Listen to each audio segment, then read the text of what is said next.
Hello, everyone. My name is JD Calderon, and this is Of Mice and Wolves. Ow! This is the show where we talk to comic book creators about the issues that they are having in the industry, and we try and workshop those issues and try and help them through. And I think without further ado, we should start bringing in our guests. All right.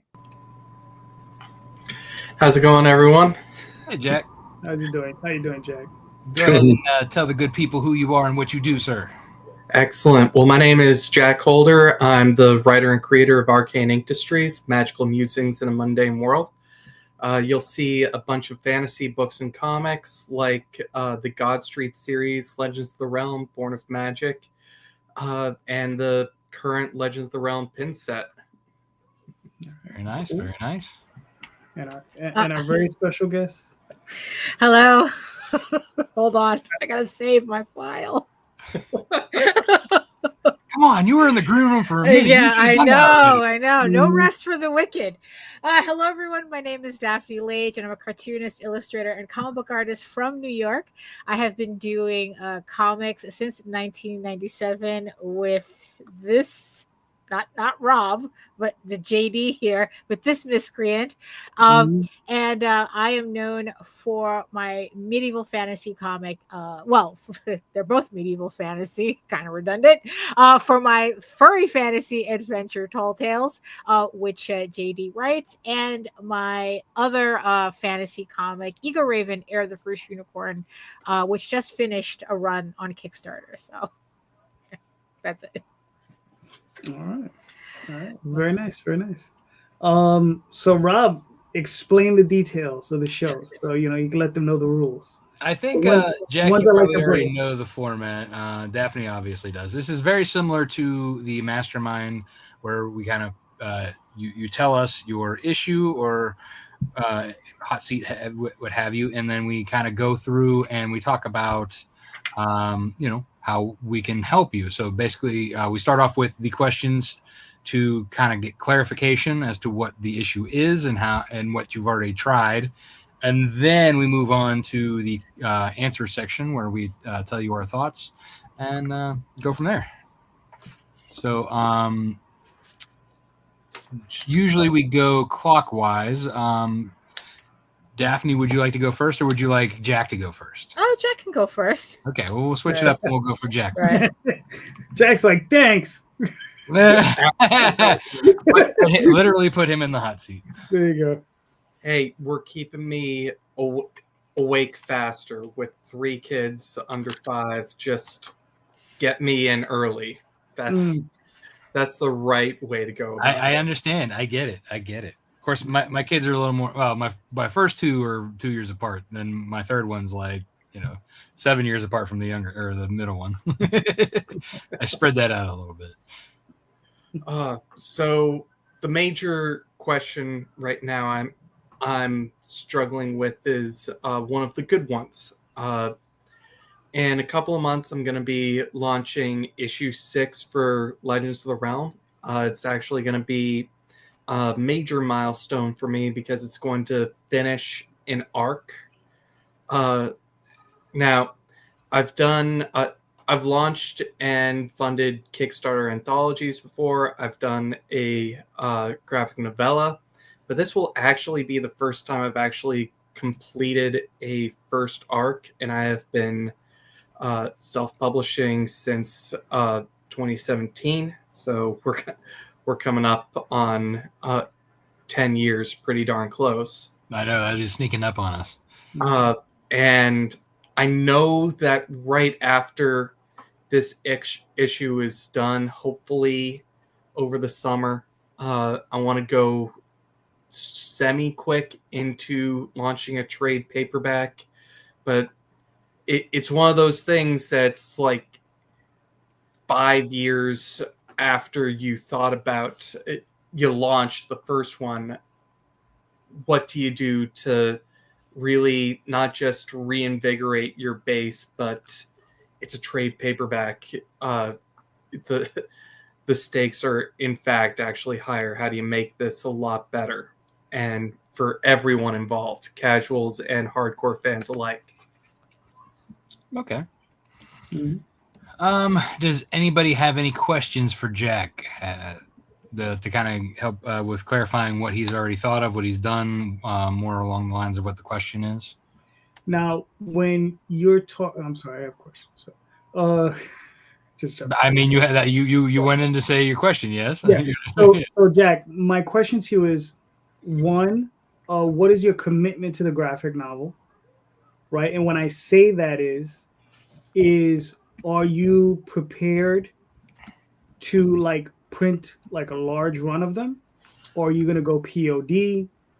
And again, and also is like, what's the thickness of the book? Is it a 120-page graphic novel? Is it a 180-page graphic novel? Are you looking to do a hardcover? Are you looking to do a hardcover with a slipcase? Are you looking to do just a regular trade? Are you looking to do both? Because a lot of people are doing both now. So yeah, people love those options. Mm-hmm.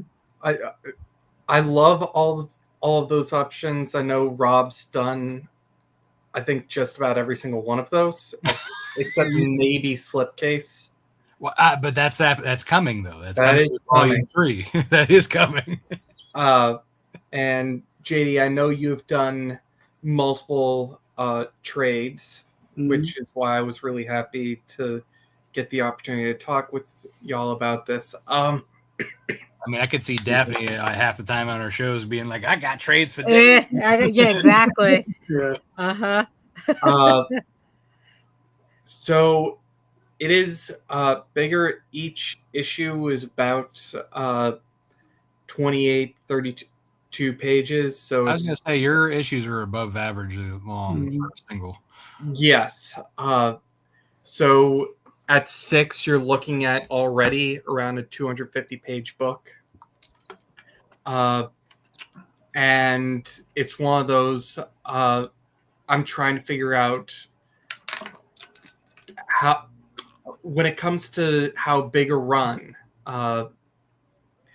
conceivably, I would love if I could even get just 1,000 copies or 2,000 copies, because then you're not trying to sell all of them just to break even.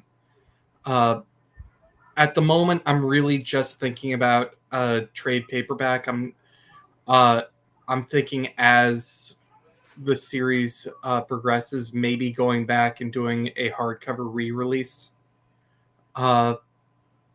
And the like, but that's where I'm at. If I could get 1,000 copies for a trade paperback, that would be as big as my dream is right now. Okay. I got a follow-up. Now I understand that. Now because when I say commitment, I'm talking financial. Right? I know. And right? So now I know everybody here knows roughly what that costs, right? Now are you willing and able to take on that burden?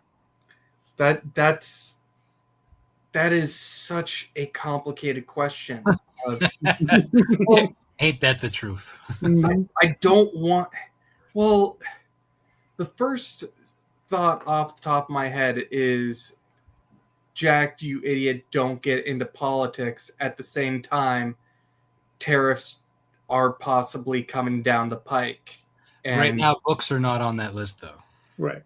There we go. That is huge. But yeah, the financial commitment is so hard when you're at such a vulnerable stage in your personal life. As we were talking about before the show went up, 3 young girls just starting or in the middle of daycare.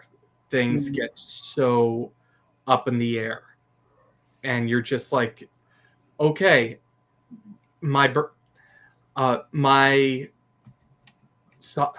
budget just shrank from $5,000 to $50. It can Yeah.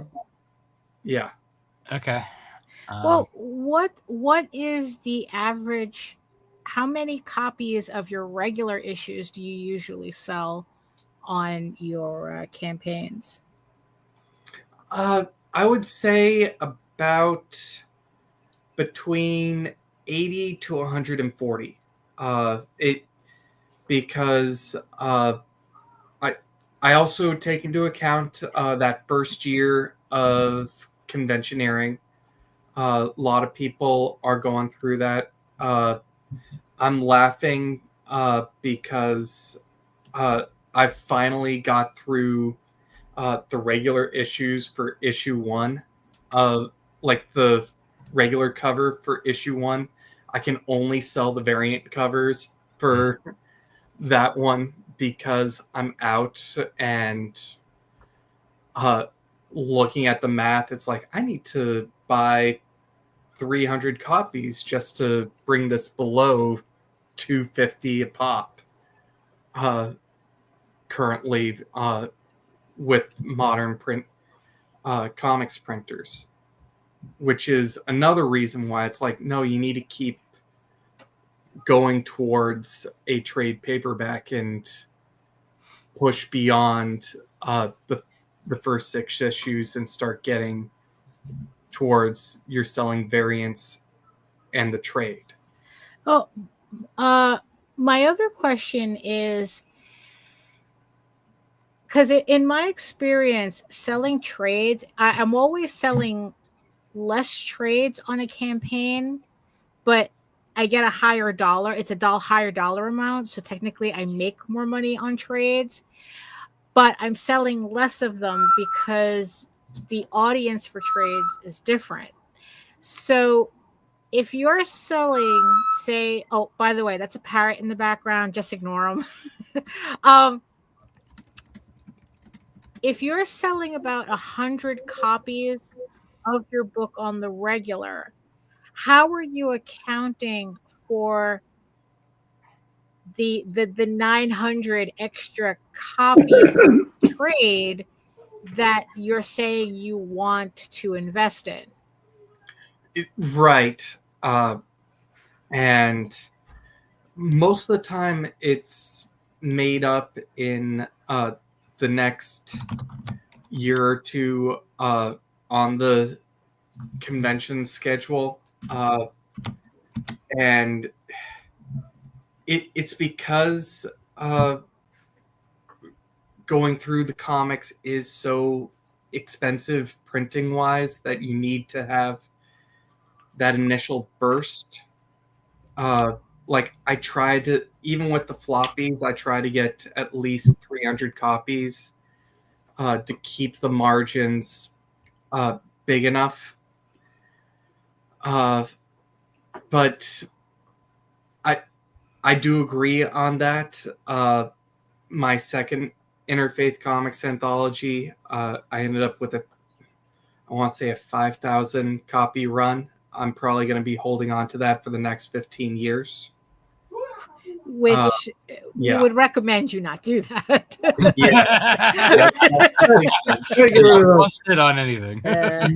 Yeah.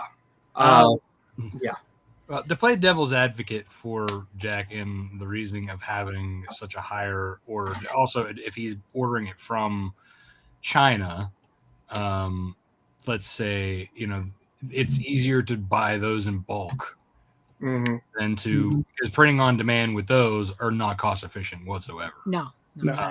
So that's, I think, his, not to speak for you, but that's where the math is. That's the math is mathing there. Yeah. No, I for most of the issues I've gone American print on demand sites, but it still runs like until you get up into the 400, 500, 600, it can run still like $2.30 a pop, $2.40. Yeah, you're not really saving much until you get into the offset. Exactly. That's the unfortunate truth. And then I was a couple of months ago just deep in the weeds trying to figure out just how much these books would cost, it's like, well, damn, I need to run a $5,000-$6,000 Kickstarter for the trade, even after you've done everything. All you're trying to do is pay for the print run and, you know, covers, and it would be nice to actually pay for a little bit of the next arc. Mm-hmm. So it's one of those where it's like, oh geez. And then I have one last question. How much space do you have access to? I know, that's right. So I've got my office. I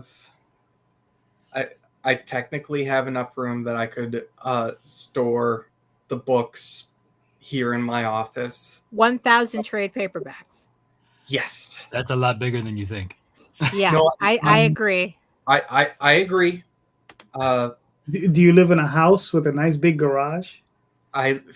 Yes, but the garage is always open, and we live in New England, which means that's not good. Yeah.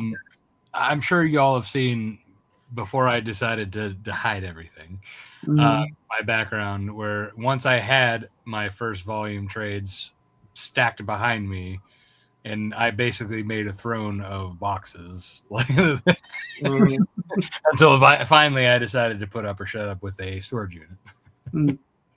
Not saying that my room's any cleaner, because now it has other crap in it. So Daphne, are you good on your questions? I have more. No, I think that's about, when it comes to like printing of this scale, the biggest, honestly, I think the bigger issue than money is the space, is the storage, being able to store that much inventory safely. You know, and as you know, we've lost so many books in floods. Right. That, you know, that I think that's it, because there's no point in buying all those books if you're going to lose half of it in like either floods or rodent infestations. We've had that too. I've had that. You know, you'd be surprised at finding out, you know, how animals like paper. Yeah, you definitely want to have like either a safe place. Like, I mean, your office is a sound idea in theory. In theory, I had, look, it's like I'm on the first floor and I had a flood in my office that destroyed books. So yeah, where you're going to store your books, I think, is more important than how much money you're going to spend on it. Yeah. And I mean, I'm sorry. Go ahead. I was gonna say, you know, always keeping in mind too, like you find a good storage unit that has, you know, the climate control. Make sure it's up on a hill, because you could still run that risk of flooding. Or one with well, we're in New York, so ours have multiple levels, so you can get one on the 4th floor. As long as there's an elevator, because carrying those up. Oh yeah, no, they have to have an elevator. But I mean, one of the things we did for a while, we had a shed. We used to have a shed, and one of the things we did was we basically took all the boxes and we double bagged them in like heavy duty garbage bags. And believe it or not, that protected them, you know. But we were able to keep them safe, and they stayed out there for years. And we pulled a lot of that stuff out and sold it to some retailer. That's crazy. Yeah. But I think we are kind of getting off. Yeah. We're getting into the weeds. All right. So as far as what I think of your situation, I put a link in the private chat to a printer. I mean, I don't know. You might already know about them. In China, might save you some money. So yeah, I mean, the only thing I could tell you really is, you know, with them you could order 500 books, right? What I would suggest, you know, what I would suggest is do your Kickstarter. And here's the other thing with them. I'm pretty sure you can order like 500 trades, and you could probably even mix in 100 hardcovers. You have to talk to them. Like you have to put in the bid, and then the account manager will get in touch with you, and then you can talk to them about it, and they'll tell you how much extra it is for the hardcovers. And I would suggest when you do the Kickstarter, maybe make that an option. Look at what whatever you feel is comfortable, and in that way, you'll have that one extra special level. Especially if you keep it limited to 100 copies, right? If you keep it to 100 copies, you can charge a premium on those, right? So I think that's something to consider. Right. No, right now it's since my first kid was born, it's been trying to figure out that how do you level up as a parent and a publisher at the same time, and the biggest advice I've gotten is sit down, shut up, and write. Just don't worry about the publishing. Just get out 1 or 2 projects a year, just so your people know you're still alive, and then just work from there. Gotcha. All right, Rob, do you have any suggestions? Yeah, I mean, so going towards the what to do to make it more appealing, part of the question, if you will. I mean, most often, obviously, the cheapest way to go is to just repackage what you've already done, right? But you're also, if you wanted to make something with a little bit more specialty for the people who are coming back, to kind of give them something more. Something that I've done is I've had guest writers come in and do a 4-page per issue, which becomes chapters of my books because I collect 4 issues becoming chapters, and so I have 4 guests per trade. That also helps to bring their audience in. That's one way of bringing new eyeballs to the project. Other things are adding a little bit of specialty to it. I'm not suggesting doing die cuts because those do add to the price a lot more than maybe just doing a spot UV. So that's actually a decent price way to add a little specialty to the book. Maybe add a few pinups that are extra and collect all of the covers from your variants, put them in there. Yes, it does add to the page count, but page count's a little minimal at certain, places. So again, just things. These are like thoughts to kind of help bring your current audience in. But as Daphne was saying, there will be those who are trade waiting, who are coming, who could have been following you since issue 1, that might be just waiting for the trade to come out, or issue 2 or 3, whatever the case may be. So that's something to consider, when doing it. But I do say that, like, for going to cons, you're going to find out that people are buying more trades, than they would at, like, the group of singles, unless they're like really the die-hard single people. Like this past week, for example, I was slinging trades left and right, and they made my weekend. I mean, obviously, those weren't the only things I sold. I did sell a lot of variants. I did sell a lot of, the issue 1s, issue 2s, whatever. People just want to kind of dip their toes. But then there's other things too. But just saying, like, that's kind of like what you need, like the trade is very easy for people to digest and jump in. Yeah. They want to read. They want to read. Yeah. But yeah, that's what I mean. So yes, you having them in hand and that'll help you actually.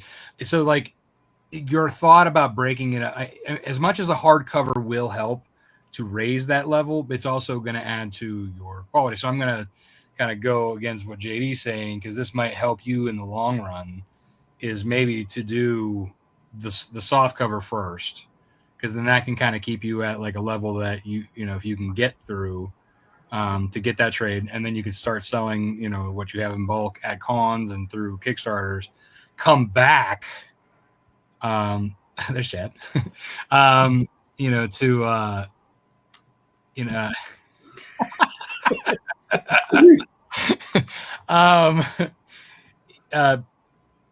no, I lost my thought. No, anyways, what I'm saying is you could sell these trades at cons. You can then put back towards, you know, putting into for your hardcover, and then you can launch a hardcover edition Kickstarter. So you could break it up into two if you feel like that might actually help you. Yeah, and I feel like it helps. I feel like trades help with readership because not just for comics, but books as well. Like, I have a 4-book prose series that everyone, if you only have the option of getting books 1, 2, 3, and 4, I'll sell like 4 copies of book 1, 1 copy of book 2. But if I get that hardcover compilation, I'll sell 2 of that, and suddenly someone's read the entire series. And it's the same with the comic series. Oh, I'll get a couple of people who are like, well, just get me issues 1 through 5. And I'll get 1 or 2 people returning going, oh yeah, get me that, let me catch up. But so many people are like, just get me issue 1. But once you have that trade out, suddenly, oh yeah. And you're at conventions. Yes, I'm totally willing to spend $30 for 1 trade, even more than I'm willing to spend $30, the exact same amount of money, for 6 issues. It's true. I mean, people do that, and and you know, that's an example. Like for me, like I had my volume 1 and volume 2 of Nightwolf, right? And then like I'd be talking about Nightwolf, and then say, oh, and I have this other series that features Nightwolf's mentor, Snowpaw. Talk about that, and then like, oh, do you have a trade for that? So then they're like, oh, well, I'll wait till the trade comes out. Mm-hmm. So that's, you know, trades are definitely something, you know, to have at cons for sure. Like that's, you know, it helps you. It helps make table. It helps, you know, actually make the trip, you know, for you as well. Yeah, I mean, I've heard and seen, and truthfully, you know, sometimes it's easier to sell a $20 trade than it is to sell a $5 book. Mm-hmm. Mm-hmm. You know? Yeah, some people are like, well, I don't read comics. Well, this is a book. Here you go. Right. They want to feel that heavyweight. Oh, and then of course you get all of us here write comics. Some of us write books, and having to deal with, hey, do you like comics at a Comic-Con? And they're like, no, I don't read. I'm pretty sure we were like, yeah, Chad, Tom, and I were talking about that this weekend. Mm-hmm. It has pictures in it. Yeah, you don't have to read it. Yeah, it's pretty. But you know, that's if, like, you know, if people like the art and they want to buy it for the art too, that's, you know, that's their prerogative. Mm-hmm. Yeah, and the whole thing, it's not just about making conventions more profitable. It's about it.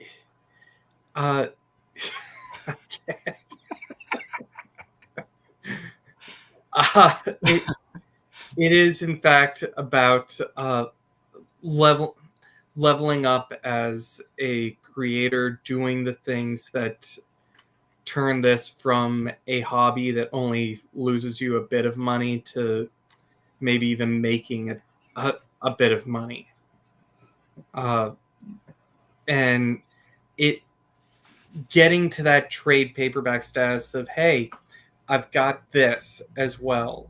This has been going on since 2021, and this is what's happening. and you're getting in on this, it validates not just for you, the writer, but people, the readers, once you get those major milestones out. Yeah, once you have a completed storyline, I think that says a lot, and people like really see that. You know, they feel like, okay, I'm not just going to buy one thing and then never see that again. You know, so you obviously have proof that you're here to stay, and that definitely helps in the long run. Yeah. Now, Rob, I kind of missed it. What part did you say you disagreed with me with the hardcovers? Or how you were saying to have the hardcovers available on the campaign. I was saying that, you know, for him, it might make sense to do a soft and then do a hard campaign. Yeah. I mean, you know, either way, I look at it like this. Here's the first thing you do. Get your quote. Right. Yep. See how that works out. And then just make a decision. Well, right? You can also do it as a stretch goal. Right. I mean, you know. You could do it as a stretch goal. You could do it as a limited edition. And then if you ever do want to re-release it with a hardcover, do it with a different cover. Exactly. Yeah, I mean, like I said, you could, you know, having that special, you know, limited edition with the UV spot, you know, right, give it a little bit of glossiness to something, you know, or make your logo pop, make the magic off of, you know, Cameridian's staff pop or whatever. You know what I'm saying? Like that's the foil stamp. Yeah, that too. Like anything to like kind of help with that limited edition to make it feel like limited compared to like if you were to go back to do another hardcover, you know. Yeah. All right. Jack, do you have any advice for Jack? She said storage. Yeah, storage. But also, I mean, it's like I would say be sure that you can actually move those books. Because honestly, it's like we joke about, oh, you're going to be living on those boxes for the rest of your life. You really don't want to do that. You know, and to really think about that, yeah, it's very easy to get caught up in the per unit cost with printing 1,000 books. But if those books are just essentially going to rot in your office, does it matter that they were like $2 a trade, as opposed to like going to like a place like Mix'em and maybe getting like, yeah, you're paying more, but you're selling exactly what you need. So that's kind of the thing you have to balance. You know, it's like me personally, it's like I always keep about like 10 trade paperbacks on hand at a time. And whatever I sell on the Kickstarters, I literally just print to order. I really don't keep. But at the same time, it's like it's not like I go out and do a lot of shows or anything. Like pretty much Kickstarter is the only place where I sell them. So, you know, yeah, could I save per unit by printing 1,000 copies? Sure, but how long is it going to take me to sell those 1,000 copies?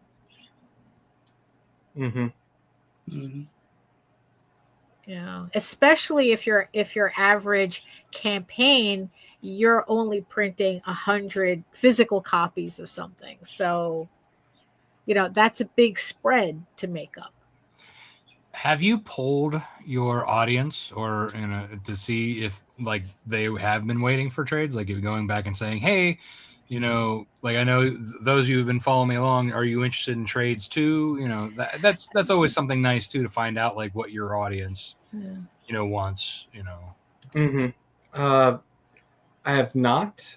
The last week of my newsletter has been chaotic, as Rob well knows. A lot of pins. Yes. A lot of pins. Hey, there's Randy. Hey there. Sorry I'm late. Better late than never, Randy. Yep. It was almost never. But anyway, glad A wizard arrives exactly when he means to. If only I was a wizard, that would be great. You There we are. Yeah. You are the wizards of the floppy, sir. There you go. Oh no, not me. Not me. Mm-mm. So Right. sorry to kill the conversation. What's Oh, going no on? worries, no worries. Right. So we were basically we're talking with Jack. He is about to finish his last issue of his current series, or at least the story arc, anyway. And he's preparing to do a trade, and he's kind of asking thoughts and how like he could either make good decisions on what to do for his audience to come and buy, and then for new people to come in. As well as we're kind of giving him advice on the whole what to do with the trades. So if you have any questions or anything you'd like to add for Jack? How many issues does this arc include? Is 6? That's a good number. Mm-hmm. Yeah, he's thinking about over 250 pages. Yeah, that'll make a real good trade. I did check through, and it's a lot better than I thought. Just under 200. Okay. Mm-hmm. Okay, that's good. Yeah, and the one thing is, remember when you're that website I sent you, you're gonna get the printing price, and don't forget your shipping is probably gonna double that price, or be like 80% of what that is. So yeah. Especially now. So make sure you get them your zip code and address ahead of time so that they can kind of give you at least a current shipping quote, so that you can take back and compare with others. Yeah, and it's still probably going to be cheaper than printing here. Mm-hmm. Yep. Mm-hmm. So, Jack, did we help? Do you think we helped? All right. Yes. Either that or he's having a midlife crisis right now about this whole thing. Something like that, right? He's like, God, I'm a stay-at-home parent. Every day is a midlife crisis. No, that's just Stockholm syndrome.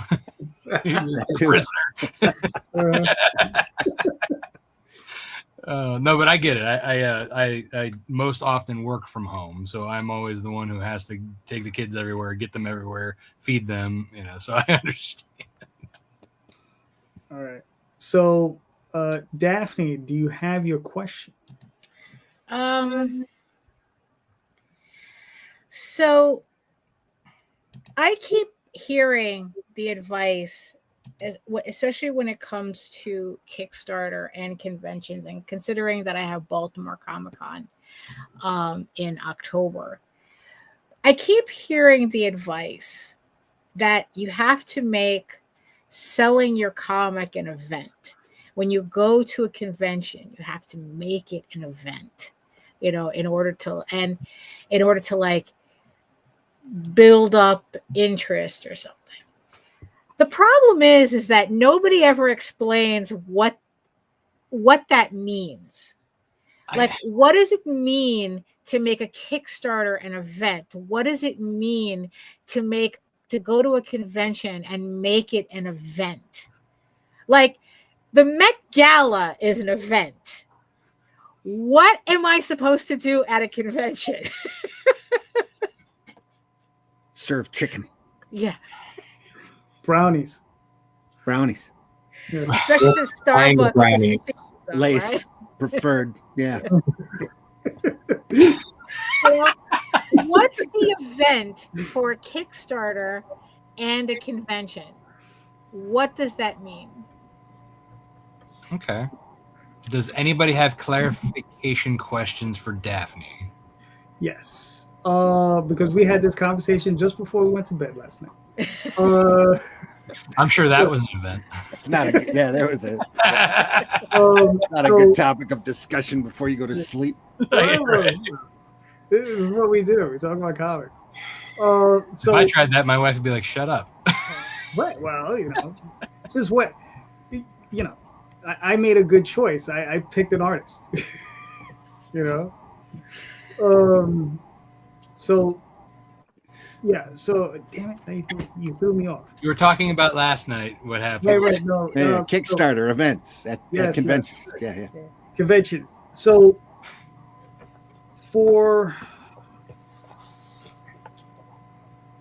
is this a question, JD? Yeah, it is actually. Okay. It was formulated and it just got blown out of my head. Oh, so here it is. So you've obviously heard this thing about, making an event, right? Have you ever seen an instance where someone did make it an event?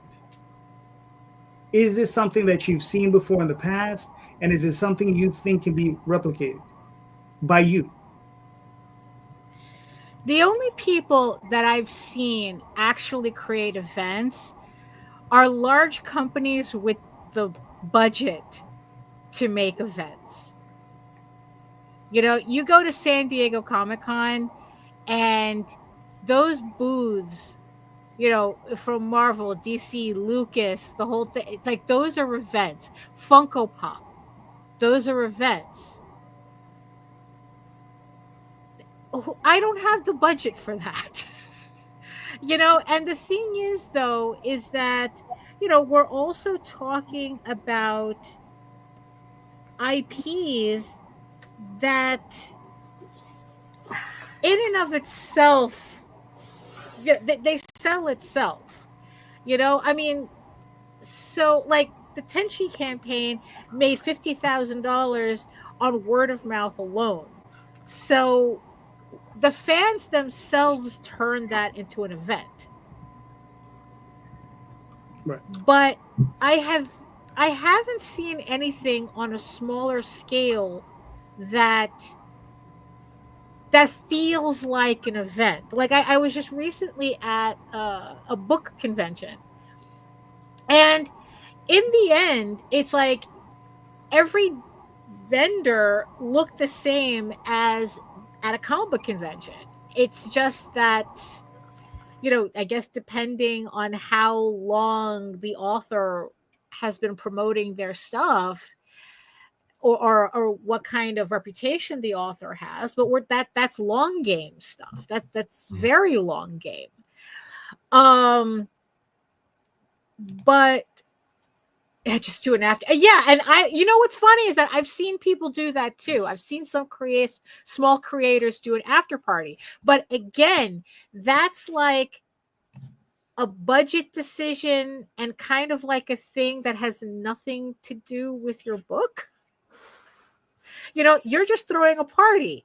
It's like, so I'm just, so it's like, so what's the event? When people say you got to make it an event, when you hear the advice, you got to make it an event, what does that mean to us?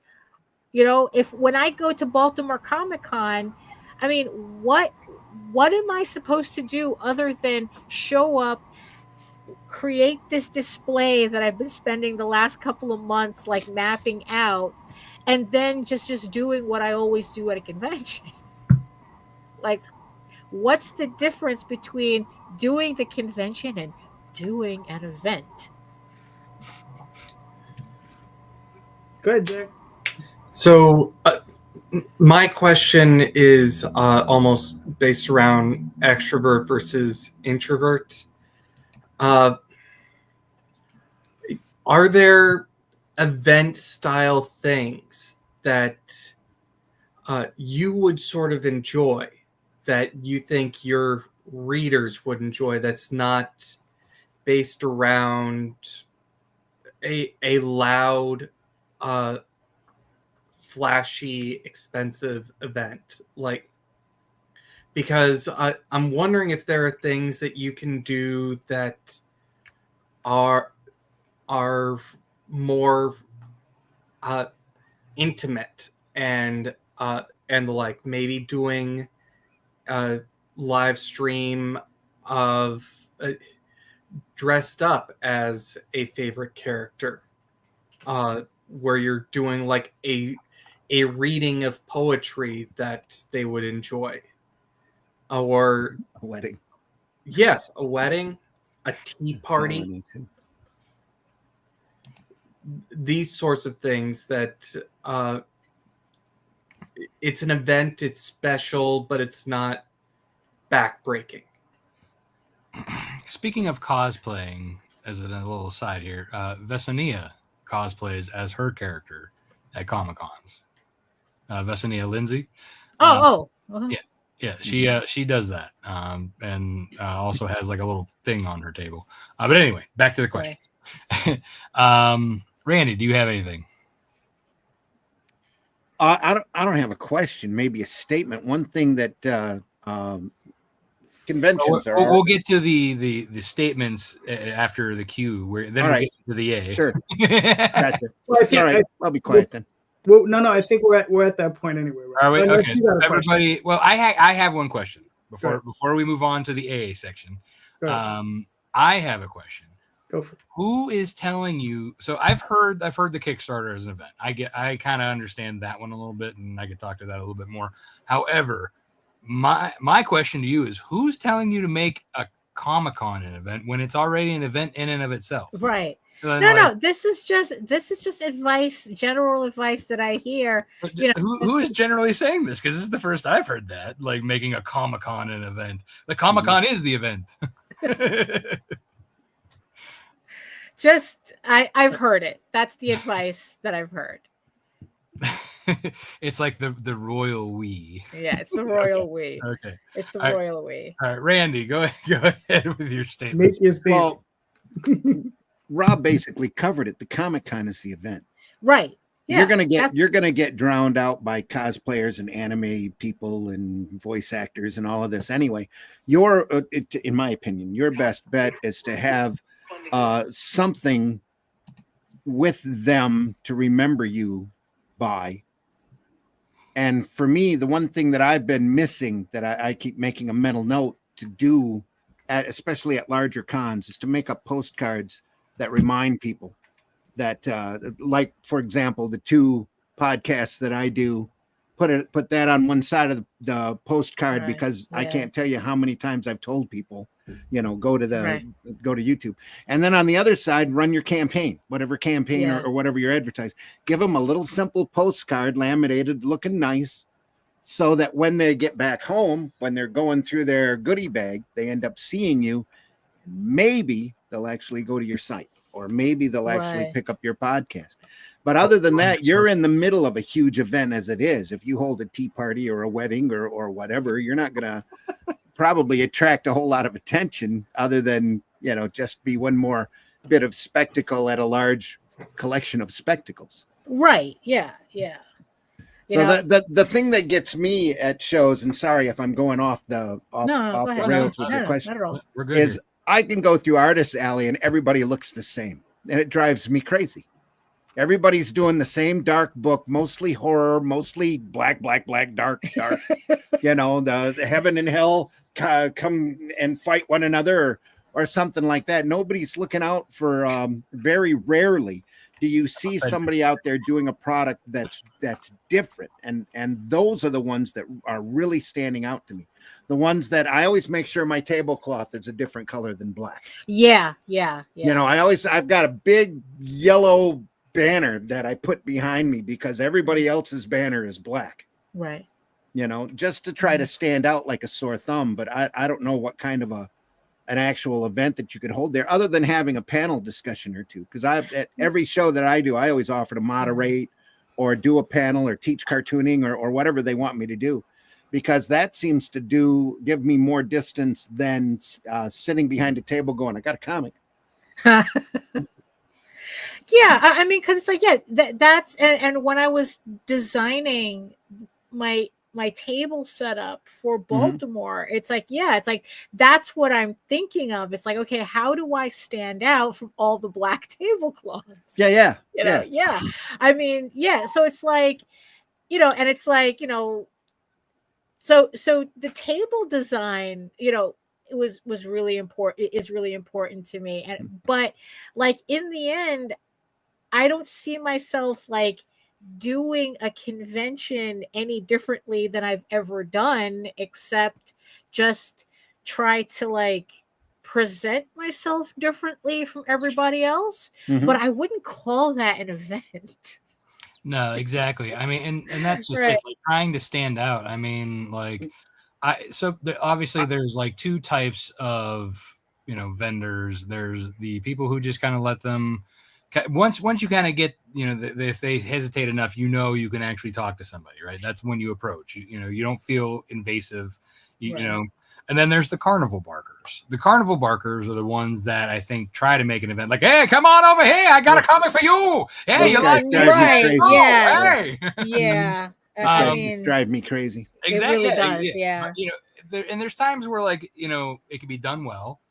But then there's the ones that are just honestly, no, there isn't. There isn't. I have to say that Online Company, he actually has a way to do it, and he doesn't get annoying.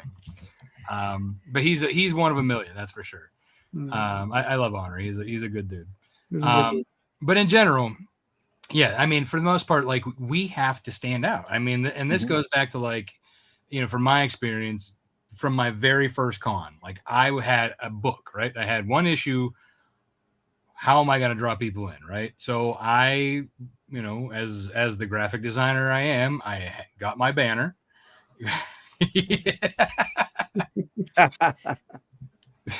I mean, had to howl it out, right? But I made it set up so I had the nice banner, looked very presentable. I had the stack of books. I printed out a bunch of like character designs, cover art, covered my table, and I had, at the time, this was before I had my logo draped, but I did having a tablecloth is something. don't let anybody tell you, it doesn't matter what color it is. Having one is something. But really, the color of that tablecloth should pop your stuff off of it, right? So the tablecloth is a matter of, like, you should accentuate with what you have going on to look professional. And like we had talked before on one, or you were talking on your shows one time about how, like, you had that kind of like a Celtic looking, like, right, shape, and it made everything that you already had Celtic looking, right, like, blend in, and it was hard to see your stuff. Well, yeah, and I didn't realize that until I saw photos. Like, oh my god, it's like I've been doing this for all these years with this, and I had no idea what a mess that was. Right. Well, and yeah, and that's having, like, not going kind of a little bit against what Randy was saying. I think having a black one helps, because especially if you have, like, the white outline around your die cut stickers, that helps those stickers to pop out. But I'm not saying necessarily use black. Use a dark purple. I think for you, a dark purple or a dark blue or something, maybe even a dark green, a forest green, would have something darker but at a different color would help make your stuff pop. Right. Well, I see what I did with my table this time that I never did before was really taking into consideration my branding. And I have like this filigree gray, a damask gray, with gray parchment. Like, gray is the color that is my brand color. Because I figured, like, that was, like, it's a color that I use on everything, and it's a neutral enough color that when you put actual color against it, the book will pop. So, so I was, like, trying to go for, like, the opposite of what my previous setup was, where it's like the tablecloth ate up everything. Now it's about branding everything so that the comics actually stand out for a change. But yeah, it's like the thing that Randy says. It's like, it's like, like, just making it easy for people to access your website. It's like in QR codes and postcards and,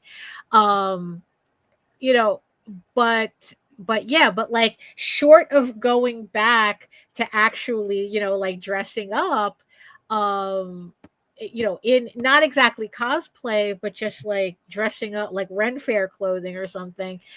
I mean, it's like the convention's the event. It's like, it's like that. I just never understood that piece of advice. And I just figured that, it's like, it's okay. So I'm not crazy for not understanding that advice, right? Yeah. I think most often goes towards, like, the Kickstarter being an event. Like, you on these shows, you blow up the emails and social posts, and it, and then you disappear when it's done. No, crazy shirt. But no, but one of the more interesting things that I saw at a show was done by our good buddy George Medina. And what he had done was he had a little spin wheel, right? And he had various things written on it, and he would let people spin it, and they would win something, right? Sometimes it was just a fist bump. Oh, that's true. Yeah, it'd be something goofy like that. Yeah. Right? I think he had a fist bump. One of them was a hug, but one of them was a book. Right. Another one was like, I guess like a small sketch or whatever, and he had various things written on it, and he would allow everybody to take one spin on it. So if you have smaller, inexpensive little things that you are willing to part with, right? Pins, buttons, stickers, trading cards, or whatever, you put them all out to say, hey man, take a spin, win something. Right, because people get excited just from that because they don't know what they're going to win. Well, actually, it's like I remember George saying that people just see the wheel and just ask, like, "Can I spin that?" Like it was almost like compulsion, like it's everybody like grew up with Wheel of Fortune. Shiny. Yeah, it's like shiny things for crows. It's like, oh, can I touch that? Yep. I've seen quite a few people build up their mailing list like that. Sign up for my mailing list, take a spin on the wheel. Oh, right. No, that's a good one. That's a good one. Yeah. Definitely. George, if you're out there, add that to your list. Yeah. I think it might have been on his list. Yeah. I think it was. I'm sure George has already thought of that. Yeah. Oh yeah, George he's very clever. Yeah, he's a good dude. Yeah. Okay. You see, like something like that makes sense. That but it's like I wouldn't exactly like like having a giant cutout of your character, which a lot of people at this last convention I was at, this book convention, did. Like they would have like a life-size cutout and people would just like take pictures with it. Well, imagine if you have a life-size cutout and he's holding the spin wheel. Right. So 2 in 1. Yeah. Right. The only thing though is sturdy because that thing is going to break. Oh yeah. Yeah. The only thing though is like I have yet to see a comic book convention that allows you to have something in front of your table. Well, like I mean, you could do it in a U, so like you could set up your but table. that's If you have an inline, have an inline table, that's not happening. Right. Yeah. Jack, do you have anything to add? You're muted. He really doesn't have anything to add. No, I don't. I was being polite. I figured I would ask, right? So, Daphne, did we help somewhat? Maybe just a little. I guess. I mean, it's just something to think about for Baltimore. I mean, considering that it's pretty much the only show that I have. Listen, you could always build it up. It could be like, like Thunderdome, spin the wheel and make a deal, Right. Yeah. Actually, it's break a deal, spin the wheel. Well, I mean, and this might cost a little extra because of electricity, but like I was kind of alluding with Vesania, not only does she dress up, but she also has her computer playing, like, how she has her show. Where she actually has, through the entire show, she has her computer open, and she has it on loop where she's drawing the characters. And I did try that at the last Baltimore, where I had like a little screen, but it never stayed on long enough for the loop to actually make any sense. Oh no, yeah, so, she let that thing just go the whole weekend. And but like I said, and I'm sure you could probably poke her brain more. This is just from like me remembering being at shows with her. Now the thing is though is also like being comfortable enough to put a laptop on a table. Right. Yeah, that's it's not that's I mean it's a good idea in theory, but not if you're doing a show by yourself and you don't have that thing like bolted. Well, you definitely if you're not if you were alone, you do not do that. That is right. Yeah, you definitely want to have an older laptop that maybe you've cleared out everything from it. And especially one of the older ones that weigh about 10 pounds. Or even just a monitor connected to a DVD player if you like, burn it onto a disc. Oh, that's true. Yeah. DVD players nowadays are what, $10? Yeah. You know, that's true. That's true. It's just figuring out how to. Well, no, yeah. Huh. Okay. Well, you know, it's funny that yeah, maybe I could kind of upgrade the whole because what I did was I made trailers of all the books on the table and I had that looping, you know, but like I said, it's like it didn't stay on long enough for it to like I thought be worth the space it was taking up. Well, that you don't want it to talk over you. So like right. having like a Yeah. voiceover is kind of hard. Maybe like a light Right. elevator music or something. Right. Well, that's what that's what it was. Yeah. I didn't use anything with a voiceover Yeah. on it, but because you still want to be able to talk and then not be like, huh? What? yeah, exactly. But yeah, I do like but I honestly, it's like I do like the idea of having some kind of video component. It's just kind of like figuring out the logistics of it, you know. But again, I mean, that's, just one thing that, I mean, honestly, I think the biggest is, and as we all have said, is making your stuff stand out. Yeah. Because that's really what's going to bring people in. If they can see the art, they like the art, they're going to stop long enough for you to be like, hey, do you like? Right. Yeah, exactly. Because you always got to be like, hey, do you like this? And if they say yes, you probably, it's the ones that say no, I'm just looking. And you're like, all right, get out. Although I probably should break out. There was a San Diego Comic-Con where I had brought a costume for every single day. Yep. And it's like I probably should see if I could still fit in some of them, at least one of them. I tried one time. I took my kid to a Comic-Con and I wore it, and I don't really think it helped. Of course, I was behind the table, so that helped anyway. Right. So So I gotta figure that out. I gotta figure the logistics of that. All right, so cool. So food for thought. Yeah. Right. There you go. All right. So maybe we helped a little bit, just a little bit, just a tad. Yeah. There you go. All right, Randy. What's your question, sir?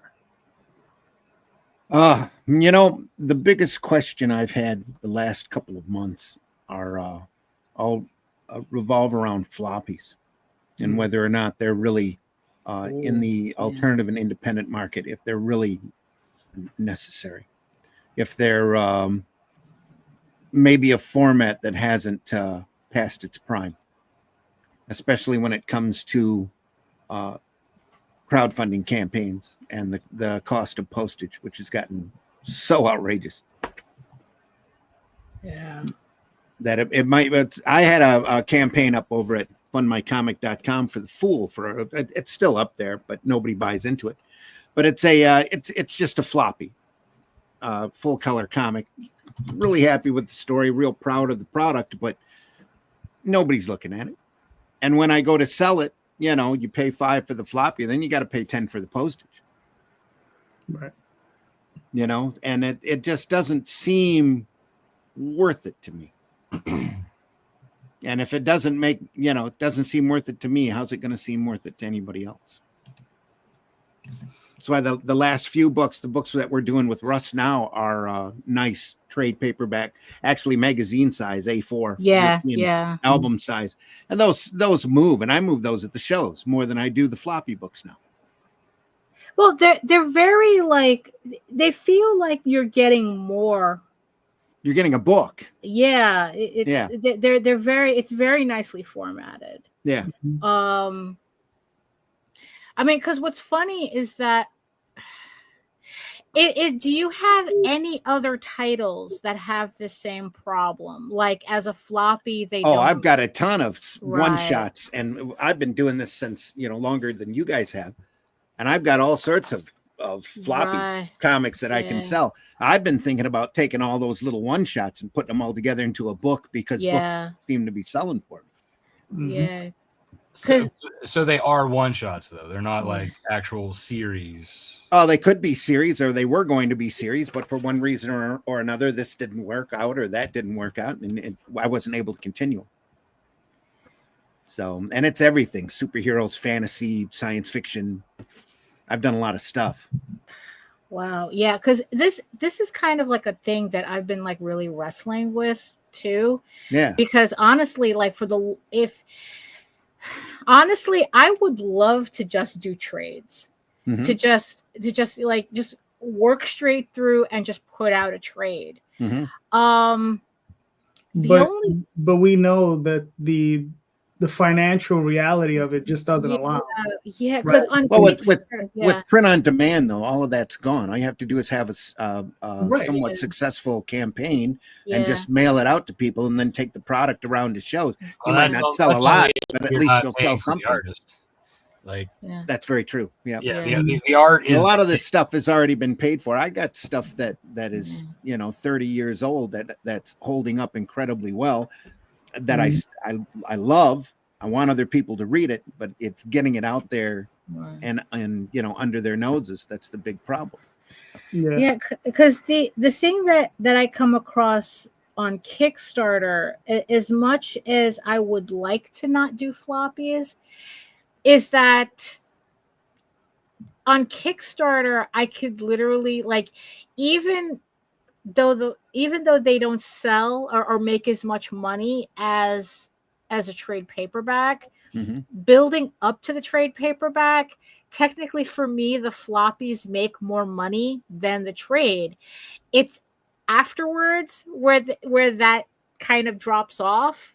Okay. Because it's like once you have the trade, then people would rather get that than the floppies. Although, right. Yeah. We've kind of gone a little off the question side of things. Yeah. Let's kind of like get back to that. I mean, like, come back. I've got on my table, I've got print on demand books that I'm selling for $5 a pop. That all sorts of different stuff, and none of it seems to be attracting nearly as much attention as the Atlantean. And I think all of the products are as good. A couple of them might even be a little, not necessarily in the art department, but as far as overall product goes, might be a better product. But, getting somebody to look at it, I can sell more Atlanteans right now than I can an entire slew of floppies at a show. So is your question that you're debating whether to phase out floppies completely? Well, I've got, that's pretty much it. I've got 2 floppies, print files sitting in the computer that I've never sent to print on demand, because what's the sense in it if I've got to charge somebody $10 in postage to get it into their hands? I mean, because honestly, it's like, I would think that it would be, especially since a lot of them are one-shots, that you probably should just put them in kind of like an anthology. I mean, how are anthologies doing on Kickstarter? Well, on any crowdfunding. That too. They do well. Do they? I think the theme, it really helps and dictates. Okay. There's a unified theme and multiple artists and writers to push. That's kind of how that goes. So Jack, do you have any questions or for Randy before we continue on? Well, it's figuring out that initial financial situation. Most of the time, I'd say us as writers, we would love to go straight to selling trade paperbacks. It's just paying for the 150 pages. Do you think that you can take on the financial, or if you're a writer artist, just the time burden of going, you know what, I'm just doing one release a year, but it's for a big old book, trade paperback, instead of worrying about floppies?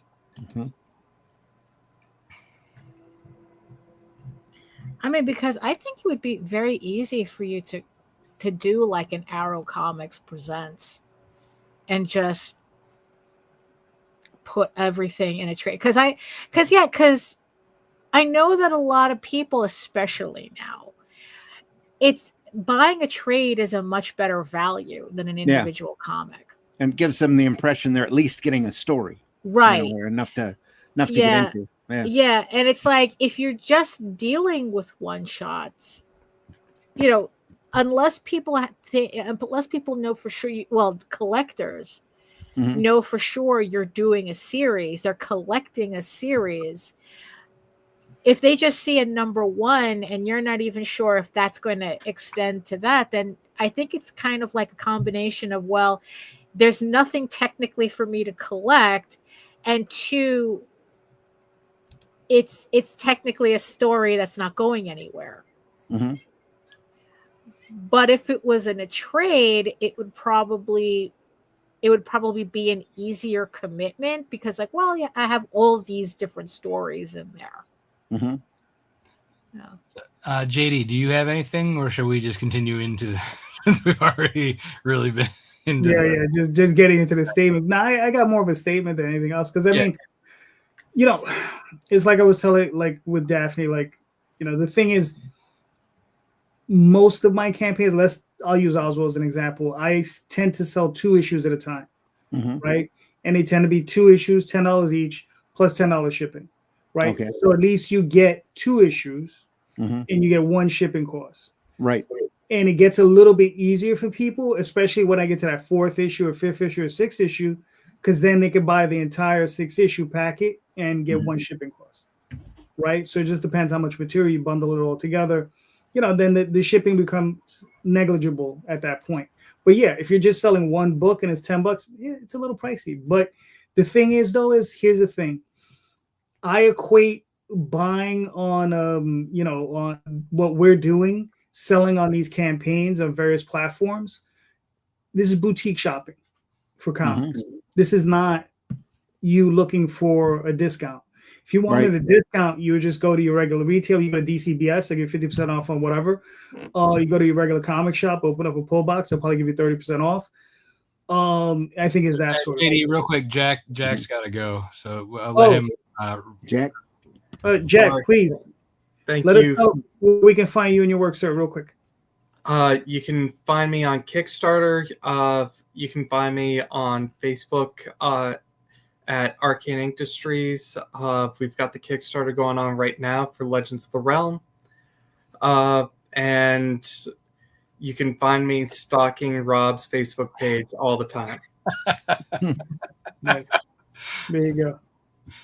Take all right, care. Jack, it was a pleasure. I hope you helped. Jack. Bye. I'll see you in Connecticut. Yes, indeed. All right. JD, sorry for interrupting. He had a private message. I wanted to make sure he got off. Gotcha. Yeah. I would have been. I'd have talked for an hour. That's right. I had to be like, you caught it. You took a breath, and I had jumped in. Gotcha. No, that's fine. No. So yeah, I think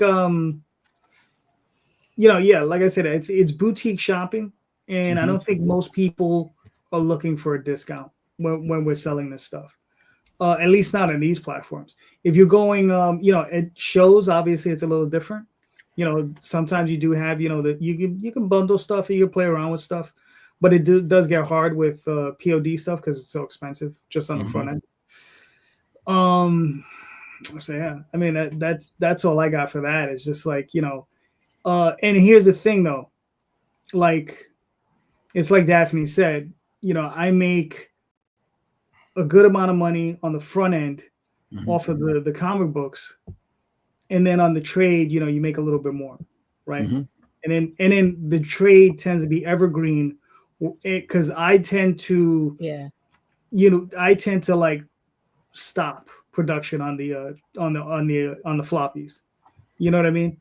Once I put out that trade, I'm like, okay, I can slow down and stop on these, or just stop on them, just in general. Right. Sure. But and here's the thing, every campaign I have, I'm selling 10, 15, 20 different trades, anywhere, and it's just people just coming in, just picking stuff up. So, and that's the thing, and you know how it is, that stuff you'll sell forever. So if you were to bang up a bunch of those books and put them in a trade, you could probably, whereas like the floppy has, it has a shelf life, whereas a book really doesn't. Yeah, and considering the fact that they're one shots, as Daphne said, like there's no way to continue the story afterwards. Oh no, they're wide open. It's Okay. like little pilots for a series. Oh, fair. Mm. But, I mean, but you haven't been like, I guess part of like maybe is like, were you when you were doing your Kickstarter or what your crowdfunding or whatever you were doing, whether it's crowdmy or fundmycomic.com or whatever, when you put these ones out, were you saying this is going to be, or were you just saying it was a pilot or a one shot? Just saying, here's a one shot. That's it. I've only put the Fool out there because it was done and it really holds up. I'm really proud of it. But the other stuff I've never campaigned. Okay. It's all stuff that I've got here, been sitting on, or that I was in deep production with, thinking that it was going to have a major distribution deal. That it's just been sitting for the last couple of years, literally gathering dust. And there's still really good, viable stories that need to get out there. I just don't have the faith to put them out in floppies and do individual campaigns. Well, I think if you set it up, sorry, Daphne. No. It's like, because I'm thinking Shonen Jump, where it's like it's a huge book that has all these different series in it, and then the more popular entries, they eventually get their own collections, right? I mean that, it's like just put everything. It's like you do like an Arrow Comics Presents, and then depending on how people react to certain stories, then that's the one you spin off into its own trade. Or even it could be, so to play off of that, I actually had a thought. I have several other titles under my Lone Wolf Comics belt that I've been wanting to put out. However, right now being stuck with Nightwolf and Snowpaw, like I was also like, well, do I really want to put a financial burden by dropping these series all at once and, then continuing more, making them series themselves?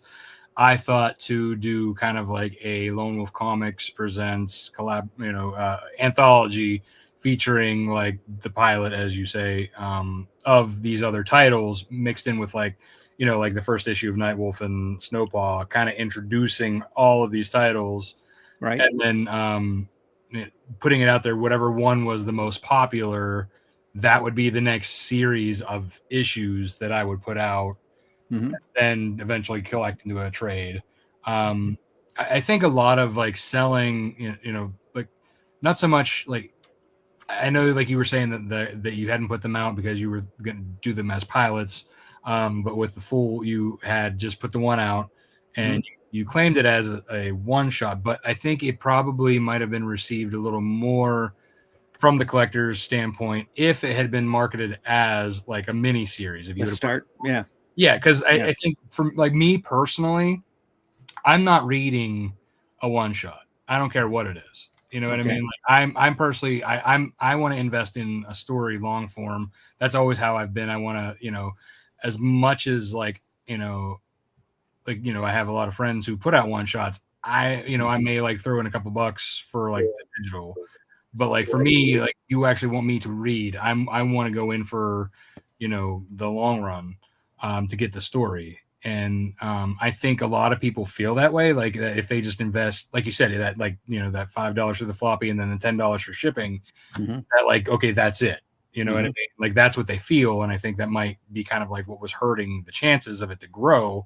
As you said, you were very proud of, that book, right? Well, there could have been more, if you would have advertised it as a mini series to even just start off, because if you would have done like, let's say a 4-issue mini series, collected that into a trade, afterwards, but people I think would have jumped on, and then the people who were wanting to continue to read would have been there. I think it's all about positioning.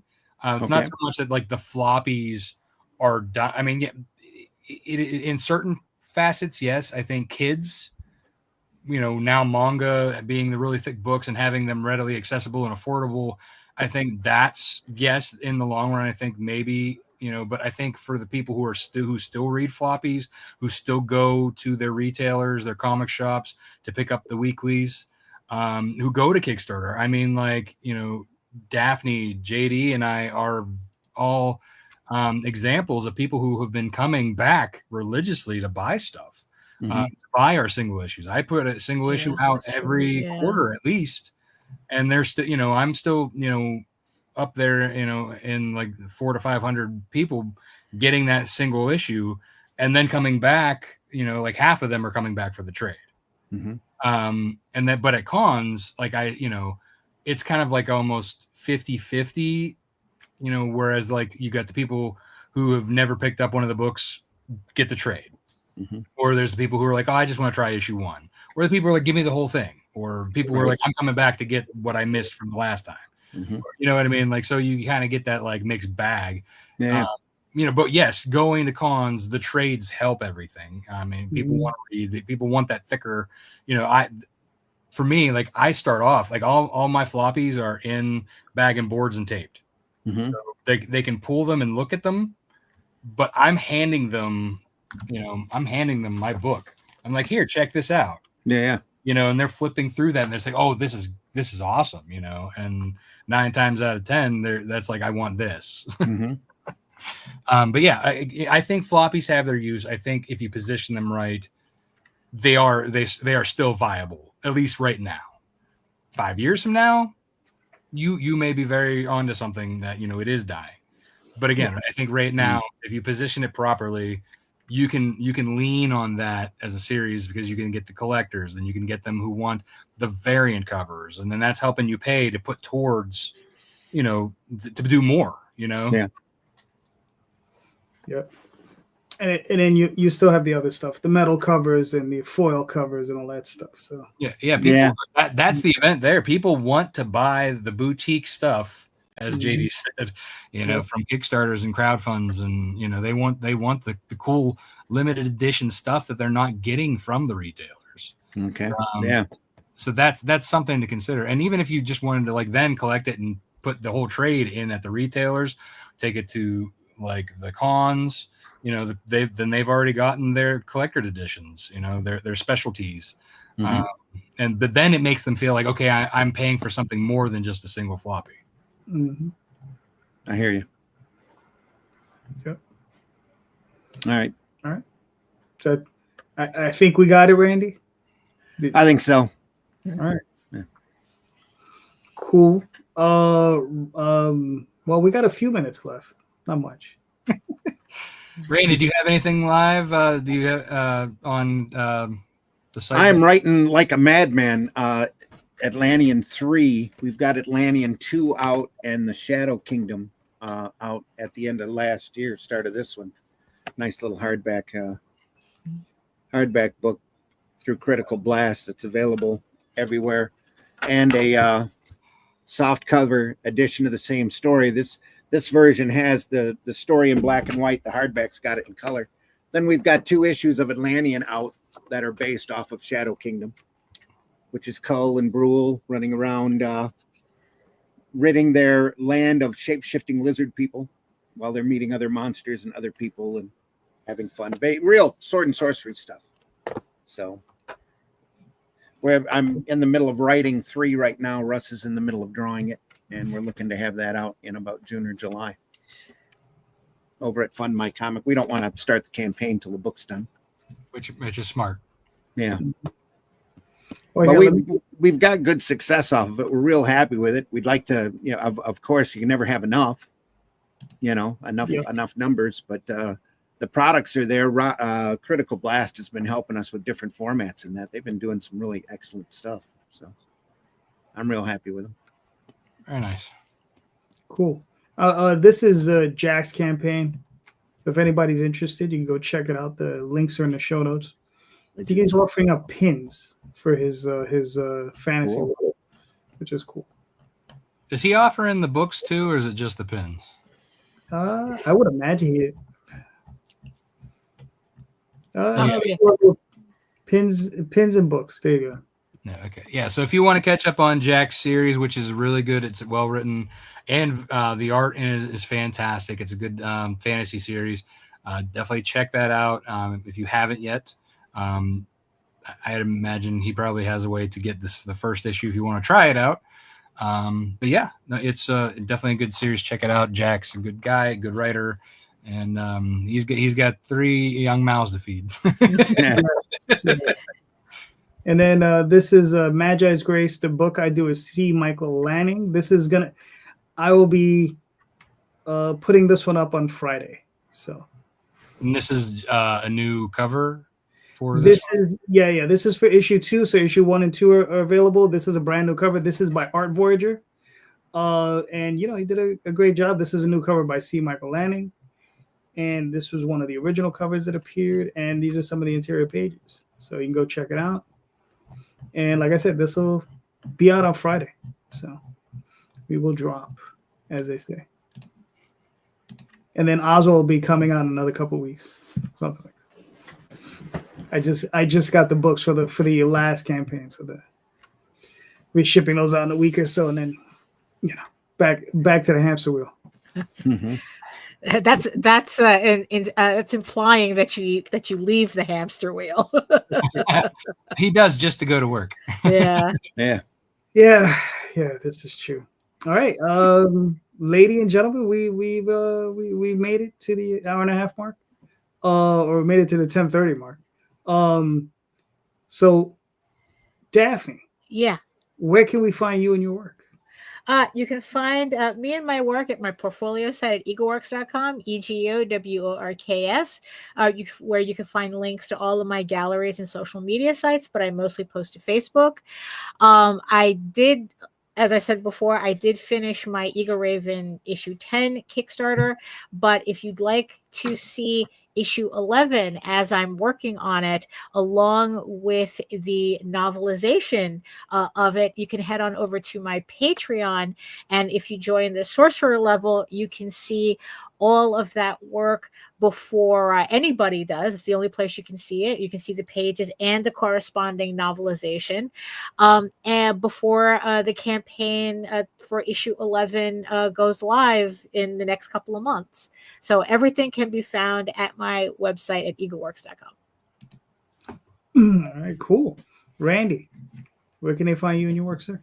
You can look for me over at fundmycomic.com. All of the Arrow Comics campaigns run over there. And we'll have the next Atlantean available over there in June or July as soon as Russ is far enough along on it. I'm just finishing up the script on number 3 now. 1 and 2 are still available. Amazon, Barnes & Noble, Critical Blast, any place that you can order the Ingram book ordering system. It's offered through there. And we'll have an Arrow Comics store hopefully up over at fundmycomic.com here within the next couple of weeks, where we'll offer some of those floppies I was talking about. And, stay on the lookout for a lot more. I've got a list. I got a bucket list, and I keep trying to check it off. So very nice. Hopefully a collection of omnibus of Tales from the Aniverse by the end of the year. All right. Say what? All right. I can't believe the stuff. I got a box. I got a t-shirt box full of drawings and production drawings and old scripts and proposals and crazy stuff. So we're looking at 3 books right now. One that has all the short stories, one that'll have all of Susan's Barcel's Vixen's material in it. She's got a fresh cover and a fresh story already done for that. There'll probably be a lot more for that before it gets done. And then the 3rd book will all be production drawings and proposals, little scraps here and there, and a lot of fan art by a lot of people. Nice. You have my sword, sir. all of the great stuff, and we've got a great cover. We got great covers for all 3 of them, for all 3 of the volumes. Right now, I'm checking to see if we can get a box set. To put that'd be nice. Put all 3 of the books in and just have a nice, like you said, we're boutique slipcase. Put them in a slipcase. Need a nice little slipcase for that, and that'll be it for me as far as Aniverse goes. Can't wait to see it out. Nice. Cool. Rob? Well, you can find me at all things Lone Wolf Comics. Pretty much any social media outlet there is, I have that tag name. Whether I'm actually there or not, that's another thing. I am actively on Facebook, Twitter, Instagram, You can find me at Rob Multari, the same 3, and lonewolfcomics.com. That is my website. You can go to the shop there to pick up any of the issues that you've missed or to catch up on all of them. Or you could go to snowpod.com or snowpod.lonewolfcomics.com to go to the pre-launch page for Snowpaw 4, which will be launching soon, hopefully the end of June or sometime in July. We'll be happy to get that going and finally get that into a trade. All right, cool. And I'm JD Calderon. And you can find me at Facebook, Twitter, Instagram, DeviantArt. Sunday nights here with sometimes Rob, sometimes Randy, sometimes Daphne, most of the time Jay. Right. Every other week with Rob here, right? And and coming this Friday, Magi's Grace #2, second go around. So go check it out when that comes out. And just remember, everyone, please check out the show notes. The show notes has all these creators' links in them. You can click on those links and pick up these books, right? All of these creators are doing great books. All of them doing fantastic books. So please help support them. And just remember, read more indie comics, especially ours. Have a good night, everyone. Thank you. Ciao. Good night.